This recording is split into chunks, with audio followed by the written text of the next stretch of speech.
হাতে হাতে মশাল, কণ্ঠে ফ্যাসিবাদ রুখে দেয়ার স্লোগান। বুধবার সন্ধ্যার পর জেলায় জেলায় প্রতিবাদের ঝড় তোলে বৈষম্য বিরোধী ছাত্র আন্দোলন। দাবি, আওয়ামী লীগ সমর্থকদের হামলায় নিহত তরুণ আবুল কাশেমের খুনিদের দৃষ্টান্তমূলক সাজা। আবুল কাশেমকে প্রতিবিপ্লবের প্রথম শহীদ উল্লেখ করে বিক্ষোভ মিছিল হয়েছে গাজীপুরে।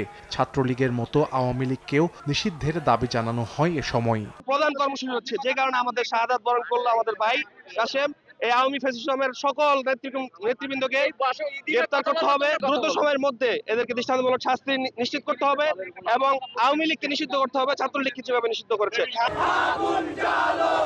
চট্টগ্রামে প্রতীকী কফিন মিছিল করে হত্যাকাণ্ডের বিচারের দাবি জানায় বৈষম্য বিরোধী ছাত্র আন্দোলন। খুলনায় জাতীয় নাগরিক কমিটির ব্যানারে বিক্ষোভ মিছিল হয়েছে।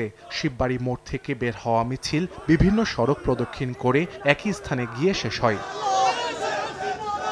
ময়মনসিংহে টাউন হল মোড় থেকে মশাল মিছিল বের করে বৈষম্য বিরোধী ছাত্র আন্দোলন। বিভিন্ন সড়ক ঘুরে জিলা স্কুল মোড়ে আয়োজন করা হয় সমাবেশ। প্রতিটি এমপি থেকে শুরু করে আওয়ামী লীগের প্রতিটি সদস্য তারা এই বাংলাদেশের হত্যা, লুটপাট, এই জুলাই অভ্যুত্থানের, জুলাই বিপ্লবে তারা গুলি করেছে, আমাদের ভাই বোনদেরকে হত্যা করেছে, তাদের বিচার নিশ্চিত করতে হবে এবং আওয়ামী লীগকে কোনোভাবে নির্বাচনে অংশগ্রহণ করতে দেওয়া যাবে না। 5 তারিখের পরবর্তী সময়ে প্রত্যেকটা অন্যায়ের, প্রত্যেকটা হত্যার বিচারের দাবিতে আমরা সর্বদাই রাজপথে আছি। যতদিন পর্যন্ত এই ফ্যাসিস্টদের নিষিদ্ধ না করা হবে ততদিন পর্যন্ত আমরা রাজপথে ভাইয়ের আমার সংগ্রাম চালিয়ে যাব।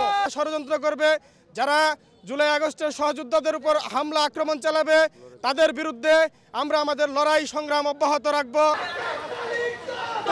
শেরপুরে কফিন মিছিল করেছেন বৈষম্য বিরোধী ছাত্র আন্দোলনের নেতাকর্মীরা। পরে শহীদ মাহবুব চত্বরে সংক্ষিপ্ত সমাবেশে আওয়ামী লীগকে নিষিদ্ধের দাবি জানান বক্তারা। বাংলাদেশে আর কোন ফ্যাসিস্টকে দাঁড়াতে দেব না, যে ফ্যাসিস্ট চলে গেছে আর কোন ফ্যাসিস্ট যেন এখানে আর না আসতে পারে। মৌলভীবাজারেও বিক্ষোভ মিছিল হয়েছে। শহরের কোট এলাকা থেকে বের হওয়া মিছিল প্রেস ক্লাব প্রাঙ্গণে গিয়ে শেষ হয়। আওয়ামী সন্ত্রাসীদের হামলায় প্রাণ হারানো আবুল কাশেমের গায়েবানা জানাজা হয়েছে ফেনী ও রাঙামাটিতে। হামলায় জড়িত আওয়ামী সন্ত্রাসীদের দ্রুত গ্রেফতারের দাবি জানান বৈষম্য বিরোধী ছাত্র আন্দোলনের নেতাকর্মীরা। কিভাবে আওয়ামী লীগকে নিষিদ্ধ করা যায় সেদিকে আপনারা পদক্ষেপ নিন। যদি আপনারা নিতে ব্যর্থ হন তাহলে বাংলার ছাত্র সমাজ, যুব সমাজ থেকে শুরু করে আপামর বাংলা, সারা বাংলার জনগণ রাস্তা নিয়ে পড়বে।